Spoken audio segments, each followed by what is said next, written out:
Hi நண்பர்களே, welcome back to உங்கள் Vinod channel. இன்னைக்கு என்ன பார்க்க போகிறோம் அப்படின்னா, எஸ்பிஐ பேங்க்கான ஜாப் வந்து ரிலீஸ் பண்ணியிருக்காங்க.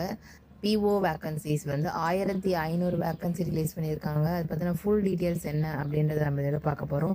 அதுக்கு முன்னாடி நம்ம இன்னைக்கு ஃபஸ்ட் டைம் பார்க்குறீங்க அப்படின்னா மறக்காம சப்ஸ்கிரைப் பண்ணிட்டு பக்கத்தில் பெல் பட்டனே கிளிக் பண்ணி வச்சுக்கோங்க. அப்போ தான் நான் போகிற நோட்டிஃபிகேஷன்லாம் காட்டும். வீடியோ ஸ்கிப் பண்ணாமல் ஃபுல்லாக பாருங்கள். வாங்க வீடியோக்குள்ளே போகலாம். State bank of India SBI bank வந்து அஃபீஷியல் நோட்டிஃபிகேஷன் வந்து ரிலீஸ் பண்ணியிருக்காங்க ஃபார் பிஓ வேக்கன்சிஸ்க்கு.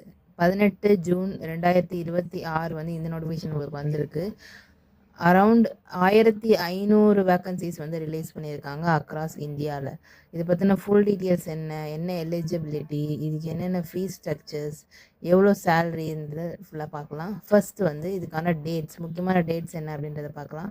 இந்த அப்ளிகேஷன் எது வரைக்கும் இருக்கும் அப்படின்னா 18th ஜூன்லேருந்து 8th ஜூலை வரைக்கும் தான் இருக்கும். ஸோ ஜூலை 8க்குள்ளே சீக்கிரம் வந்து அப்ளை பண்ணிக்கோங்க. ஸோ அப்ளை பண்ணிட்டீங்க அப்படின்னா ஃபர்ஸ்ட் எக்ஸாம் வந்து ப்ரிலிமினரி எக்ஸாமினேஷன், அது வந்து ஆகஸ்ட்டில் நடக்கும் அப்படின்றது சொல்லியிருக்காங்க. மெயின் எக்ஸாம் வந்து செப்டம்பர் 2026 நடக்கும் அப்படின்னு சொல்லியிருக்காங்க. குரூப் எக்ஸசைஸ் அண்ட் இன்டர்வியூ வந்து அக்டோபர் ஆர் நவம்பரில் நடக்கும் அப்படின்னு சொல்லியிருக்காங்க. ஸோ இதுதான் இந்த எக்ஸாம் பற்றின முக்கியமான டேட்ஸ். ஸோ அப்ளிகேஷன் அப்ளை பண்ண போகிறவங்க சீக்கிரமே வந்து 8th ஜூலைக்குள்ளே அப்ளை பண்ணிக்கோங்க. ஏன்னா கடைசி டைமில் நம்ம அப்ளை பண்ணோம் அப்படின்னா கண்டிப்பாக வந்து நெட்வொர்க் இஷ்யூஸ் நிறைய வரும். ஸோ சீக்கிரமே அப்ளை பண்ணிக்கோங்க. நெக்ஸ்ட் எலிஜிபிலிட்டி என்ன அப்படின்றத பார்த்துடலாம். இது பார்த்தீங்க அப்படின்னா எஜுகேஷனல் குவாலிஃபிகேஷன் வந்து கிராஜுவேஷன் முடிச்சிருக்கணும் அப்படின்றத சொல்லியிருக்காங்க. Graduation in any discipline from recognised university, ஏதாவது ஒரு யூனிவர்சிட்டியில் கிராஜுவேஷன் வந்து முடிச்சிருக்கணும், ஏதாவது டிகிரி முடிச்சிருக்கணும். நீங்கள் ஃபைனல் இயர் ஸ்டூடெண்ட்டாக இருக்கீங்க அப்படின்னா நீங்களும் இதுக்கு அப்ளை பண்ணலாம். ஓகேங்களா. நெக்ஸ்ட் ஏஜ் லிமிட் மினிமம் 21 வயசு வந்து உங்களுக்கு இருக்கணும், மேக்ஸிமம் 30 வயசு வந்து இருக்கணும். ஆஸ் ஆஃப் April 1, 2026 வந்து சொல்லியிருக்காங்க. கவர்மெண்ட் ரிலாக்ஸேஷன் படி ரிசர்வ்டு கேண்டிடேட்ஸ்க்கு சில ஏஜ் லிமிட் ரிலாக்ஸேஷனும் கொடுக்குறாங்க அப்படின்றது சொல்லியிருக்காங்க. ஸோ நெக்ஸ்ட் என்ன அப்படின்னா ஆதார் வெரிஃபிகேஷன். இதில் பார்த்தீங்க அப்படின்னா ரீசெண்டாக கொண்டு வந்திருக்காங்க ஆதார் வெரிஃபிகேஷன் அப்படின்னு. இது வந்து மேண்டட்டரியான ப்ராசஸ். எதுக்கு அப்படின்னா உங்களோட டீட்டெயில்ஸ் தான் அதில் இருக்கா அப்படின்றத வந்து வெரிஃபை பண்ணுறதுக்காக இந்த ஆதார் வெரிஃபிகேஷன் வந்து உங்கள் ரெஜிஸ்ட்ரேஷன் அப்போ வந்து கேட்கும். எப்போ அப்படின்னா நீங்கள் ஃபோட்டோ சிக்னேச்சர்லாம் வந்து கொடுக்குறீங்க பார்த்தீங்களா, அந்த டைமில் உங்களோட லைவ் ஃபோட்டோ எடுக்கிற மாதிரி கேட்கும். ஆதாரோட நம்பர் என்டர் பண்ணுற மாதிரி இருக்கும். ஸோ இந்த மாதிரிலாம் இருக்கும். ஸோ அதை கரெக்டாக செக் பண்ணிக்கோங்க. நெக்ஸ்ட் என்ன பார்க்க போகிறோம் அப்படின்னா வேக்கன்சிஸ் எவ்வளோ, ஃபீஸ் ஸ்ட்ரக்சர்ஸ் எவ்வளோ அப்படின்றத பார்க்க போகிறோம். நோட்டிஃபிகேஷன் படி பார்த்தோம் அப்படின்னா 1500 டோட்டல் வேக்கன்சிஸ். ஆனால் ஒரு கம்யூனிட்டிக்கும் எவ்வளோ வேக்கன்சிஸ் வந்து ரிலீஸ் பண்ணியிருக்காங்கன்னு பார்க்கலாம். ஒரு கேட்டகரிஸ்க்கும் ரெகுலர் வேக்கன்சிஸ் இருக்குது, பேக்லாக் வேக்கன்சிஸ் இருக்குது. மொத்தமாக டோட்டல் கொடுத்துருக்காங்க. இதில் ஜென்ரல் பொறுத்த வரைக்கும் 588, இதில் பேக்லாக் வேக்கன்சிஸ் கிடையாது. ஓபிசி பொறுத்த வரைக்கும் 390 சொல்லியிருக்காங்க, இதுக்கும் வந்து பேக்லாக் வேக்கன்சிஸ் கிடையாது. எஸ்சிக்கு வந்து 216, இதில் பேக்லாக் வேக்கன்சிஸ் வந்து கொடுத்துருக்காங்க. எஸ்சியில் வந்து 108, இதுலேயும் பேக்லாக் வேக்கன்சி 36 கொடுத்துருக்காங்க. இடபிள்யூஎஸ் பொறுத்த வரைக்கும் 144, இதில் பேக்லாக் வேக்கன்சிஸ் கிடையாது. ஸோ டோட்டலாக பார்த்தீங்க அப்படின்னா ஜென்ரல் 588, ஓபிசி 390, எஸ்சி வந்து 234, எஸ்சி வந்து 144, இடபிள்யூஎஸ் பொறுத்த வரைக்கும் 114. மொத்தமாக பார்த்தீங்க அப்படின்னா ரெகுலர் வேக்கன்சிஸில் 1446, பேக்லாக் கூட சேர்ந்து 1500 வேக்கன்சிஸ் வந்து டோட்டலாக ரிலீஸ் பண்ணியிருக்காங்க. ஸோ இதுதான் வந்து கம்யூனிட்டி வைஸ் வேக்கன்சிஸ் ரிலீஸ் பண்ணது.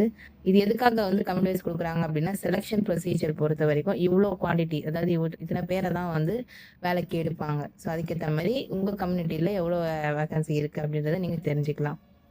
நெக்ஸ்ட் என்ன பார்க்க போகிறோம் அப்படின்னா இந்த எக்ஸாமினேஷன்ஸ்லாம் எப்படி இருக்கும், என்னென்ன வந்து ஸ்டெப்ஸ் இருக்குது, என்னென்ன ஸ்டேஜஸ் இருக்குதுன்னு பார்த்துடலாம். Understand the 3 phase selection process. மொத்தம் 3 phaseல வந்து இந்த செலெக்ஷன் ப்ராசஸ் இருக்க போது இந்த பிஓ எக்ஸாம் எஸ்பிஐக்கு. ஃபஸ்ட்டு ஃபேஸ் பார்த்தீங்க அப்படின்னா ப்ரிலிமினரி.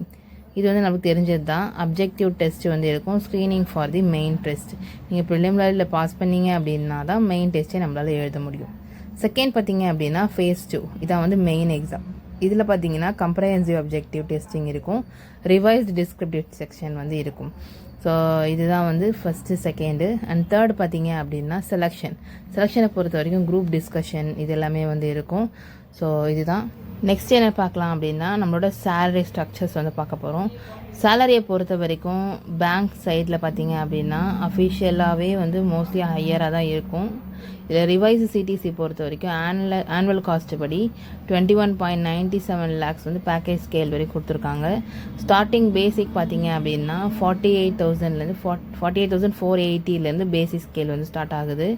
இன்ஹேண்ட் பே பார்த்தீங்க அப்படின்னா மந்த்லி பேவுட் ஆவரேஜ் வந்து 80,000லேருந்து 82,000 வந்து இருக்கும் அப்படின்னு சொல்லியிருக்காங்க.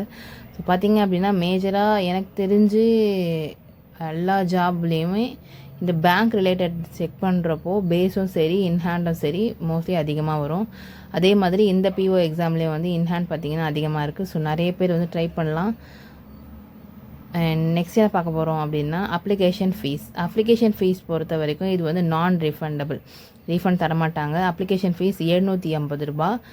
யார் யாருக்கு அப்படின்னா அன்ரிசர்வ்டு, இடபிள்யூஎஸ், ஓபிசி எல்லாருக்குமே, அண்ட் எஸ்சி எஸ்டிக்கு வந்து ஃபீஸ் கிடையாது அப்படின்றத சொல்லியிருக்காங்க. நெக்ஸ்ட் என்ன பார்க்க போகிறோம் அப்படின்னா ஹவு டு அப்ளை, எப்படி நம்ம இந்த ஜாப்க்கு அப்ளை பண்ணுறது. இதுக்கு நம்ம எஸ்பிஐயோட கெரியர் பேஜ்க்கு வந்து போகணும். SBI/web/career/current openings இந்த வெப்சைட்குள்ளே போய் நீங்கள் வந்து டைரெக்டாக அப்ளை பண்ணலாம். ஸோ இந்தக்கான லிங்க்கை நான் வந்து டிஸ்கிரிப்ஷனில் கொடுக்குறேன். அப்படி இல்லைன்னா நீங்கள் வந்து கமெண்ட் லிங்க் அப்படின்றத பண்ணுங்கள். ஸோ நான் உங்களுக்கு டைரெக்டாக வந்து மெசேஜும் பண்ணுறேன். அதுக்குள்ளே போயிட்டு நீங்கள் ஸ்க்ரோல் பண்ணி கீழே வந்தீங்க அப்படின்னா இதில் செகண்டாக வந்து கொடுத்துருக்காங்க recruitment of probationary officer apply online அப்படின்னு சொல்லி. ஸோ அதை கிளிக் பண்ணிங்க அப்படின்னா நம்மளுக்கு வந்து இந்த அட்வர்டைஸ்மெண்ட் நம்பர் அப்படின்னு இருக்குது பார்த்தீங்களா, அந்த CRPD/PO அதில் பார்த்தீங்கன்னா டவுன்லோட் அட்வர்டைஸ்மெண்ட் அப்படின்னு இருக்கும். ஸோ அதை கிளிக் பண்ணி நீங்கள் அந்த அட்வர்டைஸ்மெண்ட் அந்த நோட்டிஃபிகேஷன் ஃபுல்லாக வந்து ஒன்ஸ் நீங்கள் திரும்பவும் வந்து செக் பண்ணிக்கோங்க.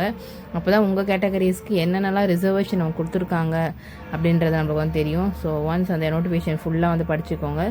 படித்து முடிச்சுட்டு லாஸ்ட்டாக வந்து அதே வெப்சைட்டில் வந்து அப்ளை ஆன்லைன் அப்படின்னு வந்து இருக்கும். ஸோ அதில் கிளிக் பண்ணிவிட்டு அப்ளை ஆன்லைனில் பார்த்தீங்க அப்படின்னா நீங்கள் அப்ளை பண்ணுறதுக்கு முன்னாடியே என்ன தெரிஞ்சுக்கணும் அப்படின்னா எல்லா அப்ளிகேஷனுமே வந்து நம்ம கரெக்டாக கொடுத்துட்டோமா அப்படின்றத வந்து ஒன்ஸ் செக் பண்ணிவிட்டு, ஏன்னா ஃபைனல் சப்மிஷன் பண்ணதுக்கப்புறமா நம்மளுக்கு எந்த கரெக்ஷனும் பண்ண முடியாது. ஸோ பிஃபோர் ஃபைனல் சப்மிஷன் எல்லாமே செக் பண்ணிவிட்டு தான் நீங்கள் வந்து பண்ணணும். ஓகே, இப்போ நான் வந்து அப்ளை ஆன்லைன் கொடுத்துக்கிறேன். கொடுத்ததுக்கப்புறமா நம்மளுக்கு இந்தமாரி ஒரு பேஜ் வந்து ஓப்பன் ஆகும். இதில் பார்த்தீங்கன்னா நம்ம டேட்ஸ் வந்து கொடுத்துருக்காங்க. ரெஜிஸ்ட்ரேஷன் எது வரைக்கும் இருக்கும், எது வரைக்கும் நம்மளால் எடிட் பண்ணிக்க முடியும் அப்ளிகேஷனை, last date of printing your application, உங்கள் அப்ளிகேஷனை பிரிண்ட் பண்ணுறதுக்கான லாஸ்ட் டேட் என்ன அப்படின்றத தான் கொடுத்துருக்காங்க. ஸோ எப்போ ஒரு அப்ளிகேஷன் வந்து நம்ம போட்டாலும் அதை டவுன்லோட் பண்ணி பிடிஎஃபாக வச்சுக்கோங்க. உங்கள் வாட்ஸ்அப் எல்லாத்தையும் சேவ் பண்ணி வச்சுக்கோங்க. ஓகே, நீங்கள் ஃபர்ஸ்ட் டைம் நீங்கள் இந்த மாதிரி பேங்க் எக்ஸாம் ட்ரை பண்ணுறீங்க அப்படின்னா இதில் நியூ ரெஜிஸ்ட்ரேஷனில் கொடுத்து நீங்கள் வந்து அப்ளை பண்ணுற மாதிரி இருக்கும். இல்லை ஆல்ரெடி நிறைய நான் பேங்க் எக்ஸாம் அப்ளை பண்ணியிருக்கேன் இந்த IBPSல அப்படின்னா நீங்கள் வந்து ஆல்ரெடி ரெஜிஸ்டர்டு கேண்டிடேட்டில் போயிட்டு உங்களோட லாகின் அந்த பாஸ்வேர்டு எல்லாமே கொடுத்து நீங்கள் ஆல்ரெடி ரெஜிஸ்டர்டு கேண்டிடேட்டில் வந்து நீங்கள் கொடுத்துக்கலாம். அதில் உங்களோட டீட்டெயில்ஸ் ஆல்ரெடி இருக்கும்.